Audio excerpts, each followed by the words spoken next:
आपकी जैसी भाभी तो भगवान किसी ननंद को ना दे। अच्छा, तो आपके जैसे ननंद भी भगवान किसी भाभी को ना दे। और मेरा क्या होगा? मुझे तो दोनों ऐसी मिली हैं, बहन भी ऐसी, बीवी भी ऐसी। मैंने इतने पाप तो नहीं किए थे कि पाप की फल की जगह फलों का पूरा गुच्छा मिल गया। अरे मेरी कोई गलती नहीं है, एक दिन के लिए आती हैं तो यही अकड़ दिखाने लगती हैं। अरे तो थोड़ा सह लो, मुझसे 1 साल की बड़ी है, शादी भी नहीं कर रही है, तो ननंद की जगह इसे अपना जेठ समझ लो। भाई आप भाभी की साइड ले रहे हो ना?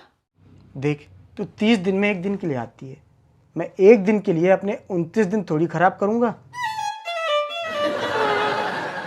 बात ये नहीं है कि किसका साथ दो, बात ये है कि कौन सही है और कौन गलत। देखो, सही गलत का निर्णय तुम दोनों आपस में निकाल लो, मुझे जज मत बनाओ। सही कहते हैं लोग, शादी के बाद मर्द अपनी बीवी का गुलाम हो जाता है। इसीलिए तो बोल रहा हूँ, तू भी अपने लिए एक गुलाम ढूंढ ले, फिर वो भी तेरी साइड लेगा। मुझे नहीं करनी है शादी और कभी नहीं करूंगी। और बता। मत कर, मेरा क्या जाता है, हमारा ही दहेज बचेगा। तुम पराठे खाओगे? अरे बहुत दिन से आलू के पराठे नहीं खाए थे, बनाए हैं क्या? मैंने बोला आलू के पराठे नहीं ना। तो क्या सिंपल पराठे हैं? फिर नहीं खाना मुझे। देखा, वो भी नहीं खाएगा। अब बोलो। मैं कहाँ से आ गया बीच में? आखिर बहन की साइड ले ही ली ना तुमने। कसम खा के कह रहा हूँ, मुझे तो पता ही नहीं था तुम दोनों की बहस पराठे के ऊपर चल रही है। अच्छा, और क्या, मैं तो ऑटो में तुम्हारी साइड से स्वीटी की साइड में चला गया। शाम को ये भी ऑटो से इंदौर चली जाएंगी, फिर देखते तुम ऑटो से कहाँ जाओगे। देखो, मुझे नहीं है मतलब दोनों की लड़ाई से, सच में। भाभी, मेरे भाई को क्या डरा रही हो? वो तुम्हारे भाई बाद में है, पहले मेरे पति हैं, और डरा नहीं रही हूँ। हाँ, डरा नहीं रही है, मेरी अर्धांगिनी मुझे चेतावनी दे रही है। तो तुम मत डरो, मैं हूं ना। अगर जरूरत पड़ी तो 1-2 दिन और रुक जाऊंगी। एक ही दिन में तो दोनों के बीच में लड़ाई शुरू हो गई, 2 दिन रुकोगी तो परिवार में वर्ल्ड वार शुरू हो जाएगी।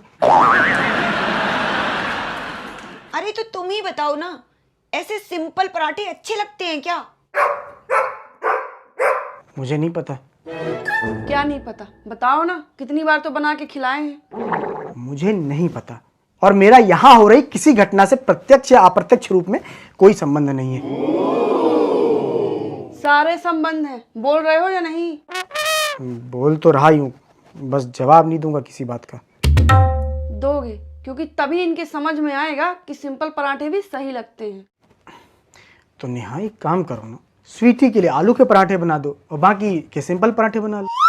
अरे सिंपल पराठे बनाने ही क्यों भाई? किसको अच्छे लगते हैं ये? मुझे अच्छे लगते हैं, मैं तो शादी के पहले सिंपल पराठे चाय के साथ खाती थी। कहीं मेरे भाई को भी यही सब तो नहीं देती ना? पता चले किसी दिन चाय के साथ चावल दे रही हो। मैं चाहे चाय के साथ चावल दूं, चाय के साथ खिचड़ी दूं, आपको क्या? देखो, मैं फिर कह रहा हूँ, तुम दोनों को आपस में लड़ना है ना तो लड़ो, लेकिन मुझे चिड़िया बल्ला की चिड़िया मत बनाओ। एक काम करो, फिर इनकी शादी करवा के पहले इनको इनके ससुराल भेजो। शादी है, कॉलेज का एडमिशन थोड़ी है कि कल एडमिशन कराऊं और परसों से कॉलेज भेज दूं। हाँ, पर जो भी हो, इस साल इनकी शादी करवाओ, बहुत हो गया इनका।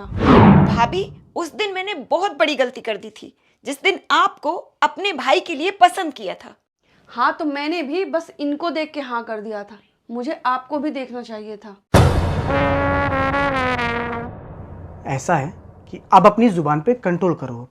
जब से हो गया, कहते हैं कि स्त्रियों का मन कोमल होता है, तुम दोनों को देख के तो लगता है कि तुम दोनों के मन में सीमेंट का मसाला घुसा है। भाई, मैं तो चुप ही हूं। अपनी बीबी को समझाओ कि अपना मुंह बंद रखे। कभी कभी लगता है कि गुटखा औरतों को खाना चाहिए, कम से कम कुछ देर तो मुंह बंद रहेगा। सर चबाने की जगह सुपारी चबाएंगी, ज्यादा अच्छा है।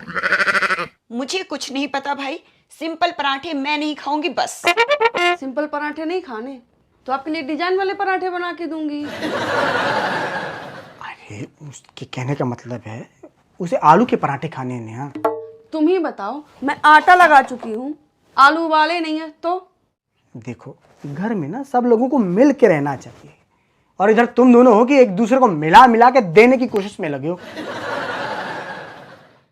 ठीक है, फिर मैं बना देती हूँ आलू के पराठे।